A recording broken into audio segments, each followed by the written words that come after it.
حضور نے اپنے زمانے سے لے کر قیامت تک 5 ادوار ذکر کر دیے، ہماری پوری تاریخ اس میں ہے۔ مسند احمد ابن حنبل کی روایت ہے رحمہ اللہ، اور راوی ہے حضرت نعمان ابن بشیر رضی اللہ تعالی عنہ، تکون النبوۃ فیکم ما شاء اللہ ان تکون، مسلمانوں تمہارے مابین نبوت رہے گی جب تک اللہ چاہے کہ رہے، یعنی میں بنفس نفیس موجود رہوں گا تمہارے مابین جب تک اللہ چاہے گا۔ اس کے بعد انک میت و انہم لمیتون، اے نبی آپ کو بھی موت آئے گی اور ان کو بھی آئے گی، انتقال تو ہونا ہے۔ فرمایا ثم یرفع اللہ اذا شاء یرفعها، پھر اللہ جب چاہے گا اس نبوت کو اٹھا لے گا، یعنی میرا انتقال ہو جائے گا، وصال ہو جائے گا صلی اللہ علیہ وسلم، وفداہ آباؤنا و امہاتنا۔ پھر دوسرا دور آپ نے فرمایا ثم تکون خلافۃ علی منہاج النبوۃ، پھر دور ہوگا خلافت کا جو نبوت کے نقش قدم پر ہوگی۔ یہ الفاظ بڑے اہم ہیں، عام طور پر ہمارے ہاں جو لفظ زیادہ معروف ہے اور بول چال میں زیادہ آتا ہے وہ خلافت راشدہ آتا ہے۔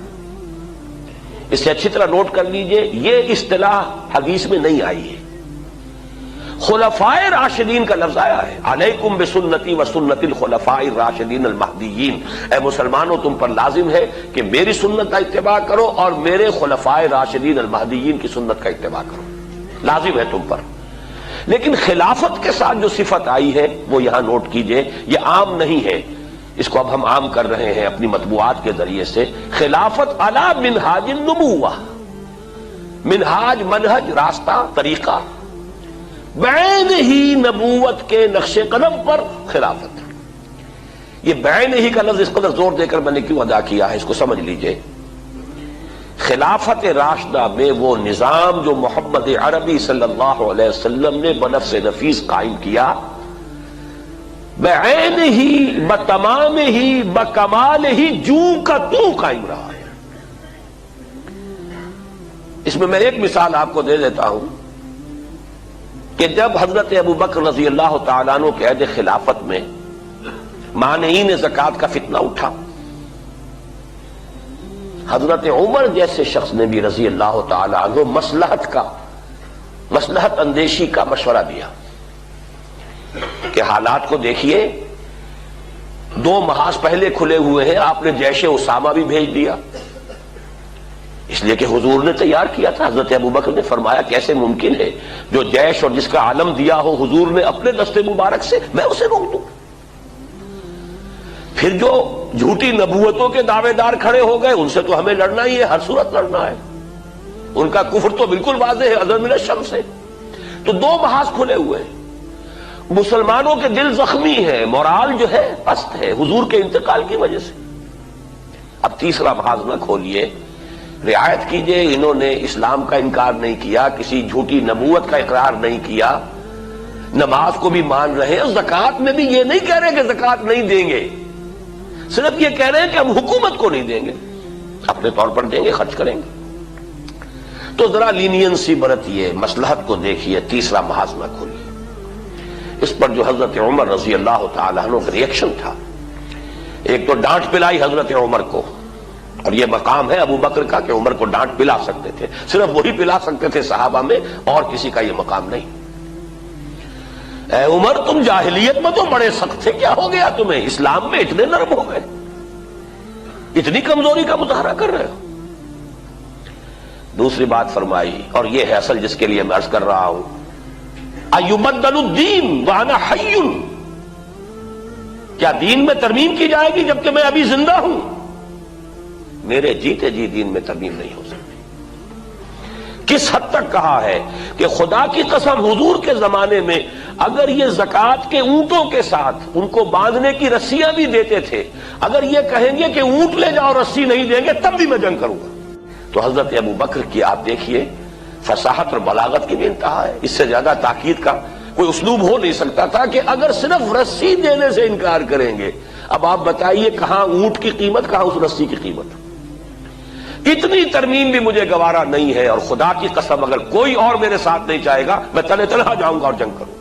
بہرحال میں نے یہ وضاحت کی کس لیے کہ خلافت علی منہاج النبوہ، جو کا تو خلافت کا نظام ہے کہ جو قائم رہا، جسے ہم عرف عام میں خلافت راشدہ کہتے ہیں، حدیث کی اصطلاح میں خلافہ علی منہاج النبوہ، یہ نظام دوسرا تھا۔ حضور نے فرمایا یہ بھی رہے گا جب تک اللہ چاہے گا، پھر یہ بھی ختم ہو جائے گا۔ ثم یرفع اللہ اذا شاء یرفع، پھر اسے بھی اللہ اٹھا لے۔ اس کے بعد آیا تیسرا دور۔ حضور کے الفاظ کیا ہے؟ ثم تکون ملکا عاضا، پھر ایک دور آئے گا ملوکیت کا، اور اس کا وصف ہوگا کاٹ کھانے والی ملوکیت۔ عض یعض یوم یعض الظالم علی یدیہ، قیامت کے دن جو ہے ظالم اور کافر جو ہے اپنی مایوسی میں حسرت کے ساتھ اپنے ہاتھوں کو کاٹ رہے ہوں گے، ہائے ہماری شامت، ہم کس راستے پر چلتے رہے کہ آج اس انجام سے دو چار ہونا پڑا۔ تو عض یعض، کاٹنا، دانتوں سے کاٹنا، کٹکھنی ملوکیت کا دور آئے گا۔ فتکون ما شاء اللہ ان تکون، پھر وہ بھی رہے گی جب تک کہ اللہ چاہے گا کہ رہے۔ ثم یرفع اللہ اذا شاء یرفع، پھر اللہ تعالیٰ جب چاہے گا اسے بھی اٹھا لے گا۔ اس سے مراد کیا ہے؟ خلافت راشدہ یا خلافت علی منہاج النبوہ کے بعد جس نظام کو عرف عام میں خلافت کہا جاتا ہے، حدیث نبوی نے اسے ملوکیت سے تعبیر کیا۔ خلافت تو ایک معنی میں ہم اس کو کہہ سکتے ہیں، یہ بھی میں کل اس نقطے پہ مزید گفتگو کروں گا جب خلافت کی حقیقت، اس کے شرائط بیان کروں گا، اس لیے کہ کتاب و سنت کی ٹوٹل بالادستی وہاں موجود تھی۔ خلافت بنو امیہ میں بھی تھی، خلافت بنو عباس میں بھی تھی، خلافت عثمانیہ میں بھی رہی ہے، لیکن یہ ہے کہ وہ نظام جو ہے دولت کی تقسیم کا نظام بدل گیا، اور یہ در حقیقت ملوکیت یوں سمجھیے کہ دور بنو امیہ جو ہے 90 برس ہیں اس کے، یہ ٹرانزیشن کا ایک پیریڈ ہے، عبوری دور ہے۔ خلافت علی منہاج النبوہ سے ملوکیت تک پہنچتے پہنچتے ایک دن میں تو بات نہیں ہو گئی تھی نا۔ دور بنو امیہ جو ہے ٹرانزیٹری پیریڈ ہے، اصل ملوکیت جا کر جو جمی ہے وہ دور بنو عباس سے، جب محل بنے اور ٹھاٹ جمے، وہ دور در حقیقت، ورنہ اس سے پہلے عربی حضارت اور بدویت جو ہے دور بنو امیہ میں برقرار تھی۔ لیکن بہرحال ظالم حکومت تھی، اس میں تو کوئی شک نہیں، میں چند اس کے اشارے کر رہا ہوں۔ جو کچھ ہوا حسین ابن علی رضی اللہ تعالی عنہما کے ساتھ کربلا میں، اور یہ تو چونکہ ان کا ذکر جو ہے بہت زیادہ ہوتا ہے، ہر سال جو ہے خاص اہتمام سے ہوتا ہے، اس لیے بچہ بچہ واقف ہے۔ وہی کچھ ہوا حضرت عبداللہ ابن زبیر کے ساتھ مکہ مکرمہ میں، عین مکہ مکرمہ میں ذبح کیے گئے ہیں، حرمت حرم مکی کو بٹا لگا ہے۔ پھر واقعہ ہررا ہوا ہے، 3 دن تک مدینے کو لوٹ مار کیا گیا، اور مدینے کے اندر خواتین کی بے حرمتی ہوئی، واقعہ ہررا۔ حرم نبوی جو ہے اس کی بے حرمتی ہوئی۔ پھر حجاج ابن یوسف کے ہاتھوں سینکڑوں تابعی شہید کیے گئے۔ تو تاریخ کے حقائق ہیں، اور میرے لیے اس سے بھی کہیں زیادہ دردناک اور تاریخ کے اعتبار سے کہیں زیادہ فیصلہ کن ظلم جو تھا، محمد ابن قاسم کو بلا کر شہید کر دیا۔ وہ نوجوان، ٹین ایجر نوجوان جو آیا تھا، فاتح تھا، اور اتنا نیک، اتنا پارسا، ہندوؤں نے اپنے ذہن کے مطابق اسے اوتار کا درجہ دیا۔ وہ تو اپنے ذہن سے سوچیں گے نا، مورتیاں بنا کر مندروں میں رکھ دی گئی جن کو پوجا جا رہا تھا۔ ایسا نیک، اتنا صالح، اتنا پارسا، ایسا متقی، ایسا عادل حکمران، اگر کہیں انہیں موقع مل گیا ہوتا تو اسی وقت ہندوستان پورا فتح ہو جاتا۔ لیکن ملوکیت کو سب سے بڑا خطرہ لاحق ہو جاتا ہے اگر کوئی شخص اتنا پاپولر ہو گیا تو ہمیں خطرہ ہے، ہمارے اقتدار کو خطرہ ہے۔ وہاں تو سوچنے کا انداز یہ ہوگا کیا جرم تھا محمد ابن قاسم کا؟ تاریخ خاموش ہے، بے گناہ بلایا گیا، شہید کر دیا۔ یہی ہوا بعینہ ہی موسیٰ ابن نصیر کے ساتھ رحمت اللہ علیہ، جس نے کہ شمالی افریقہ کا اکثر و بیشتر حصہ فتح کیا تھا، اور اس کے ایک ادنا کمانڈر تھے طارق ابن زیاد، طارق جو برکنارہ اندلس سفینہ سوخت، جس نے پورا جو ہے آئیبیرین پیننسولا فتح کیا ہے۔ موسیٰ ابن نصیر کو بھی بلا کر جان بخشی کر دی گئی. بوڑھے تھے بہت، ورنہ یہ کہ اتنا ذلیل کیا گیا ہے، تیز دھوپ میں کھڑا رکھا گیا ہے، بے ہوش ہو کر نیچے گرے. خطرہ دونوں سے ایک ہی بات کا تھا کہ ہماری بادشاہت کو ان افراد کی یہ پاپولیرٹی جو ہے اس سے خطرہ لاحق ہو گیا.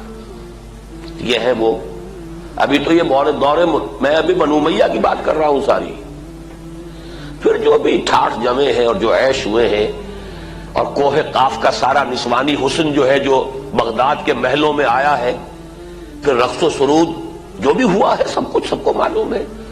الف لیلہ جو ہے بغداد کی 1000 راتیں جو ہے، یہ ساری کی ساری داستانیں ذہن میں رکھ لیجئے. یہ ہے بہرحال تیسرا دور. چوتھا دور آپ نے فرمایا ثم تکون ملکا جبریا، پھر ایک اور ملوکیت آئے گی اور وہ ہوگی مجبوری والی ملوکیت. چونکہ ہمارے پاس کوئی گواہی موجود نہیں ہے کہ اس کا فرق حضور سے پوچھا گیا ہو کہ حضور یہ دونوں ملوکیتوں کا کیا فرق ہے. ملوکیت کاٹ کھانے والی ملوکیت، اور پھر چوتھا دور ہے ملوکیت جبری ملوکیت. تو آپ نے کیا جواب دیا؟ کوئی ریکارڈ نہیں ہے، نہیں معلوم اس وقت کیا سمجھا گیا.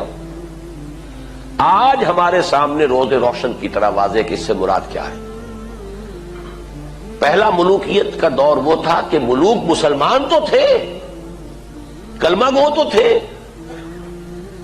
پھر ملوکیت جو آئی ہے ہم پر وہ غیر مسلموں کی حاکمیت اور غلامی، western imperialism, European powers, colonial powers, برطانیہ کے غلام، فرانس کے غلام، اٹلی کے غلام، ولندیزیوں کے غلام.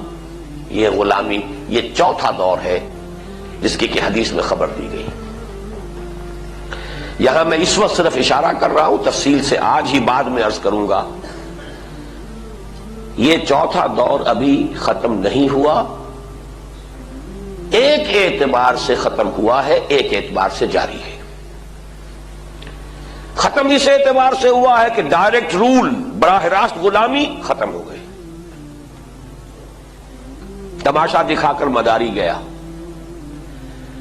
انگریز اور اس کے فوجی گئے، فرانسیسی گئے، ولندیزی گئے، اطالوی گئے، سب گئے. ڈائریکٹ رول ختم، اس اعتبار سے ختم ہوا. لیکن انڈائریکٹ رول برقرار ہے، رول بائی پراکسی یا ریموٹ کنٹرول، سب ان کے شکنجے میں.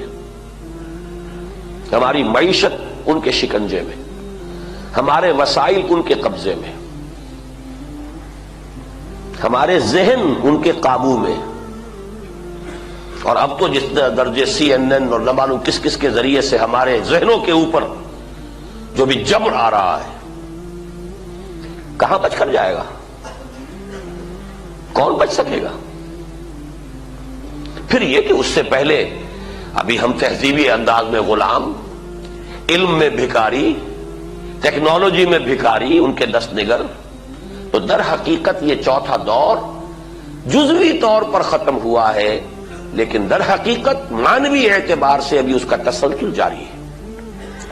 میں نے اکثر جگہوں پر اس کو کراچی کے حوالے سے بیان کیا. کراچی میں لانڈھی، کورنگی، شاید یہی معاملہ ہوگا، اور جو یہ نیو کراچی وغیرہ میں بھی جو بس سٹاپس آتے ہیں، 3 نمبر، پھر 3.5 نمبر، پھر 4 نمبر، پھر 4.5 نمبر، پھر 5 نمبر. تو ہم 4.5 نمبر پر کھڑے ہیں اس وقت. چوتھا دور ایک درجے میں ختم ہوا ہے، ایک درجے میں ابھی باقی ہے، اس پر میں بعد میں عرض کروں گا. اور ابھی جو اس کا آدھا حصہ باقی ہے وہ پہلے سے کہیں زیادہ تلخ ہے، اس کے شدائد اور مصائب پہلے سے کہیں بڑھ کر ہوں گے. لیکن وہ میری گفتگو میں بعد میں آئے گی بات. اب آئے ہم آخری دور پر. حضور نے فرمایا بہرحال اس کو بھی ختم ہونا ہے. ثم یرفع اللہ اذا شاء یرفع، پھر اس دور کو بھی اللہ اٹھا لے گا جب چاہے گا کہ اٹھا لے.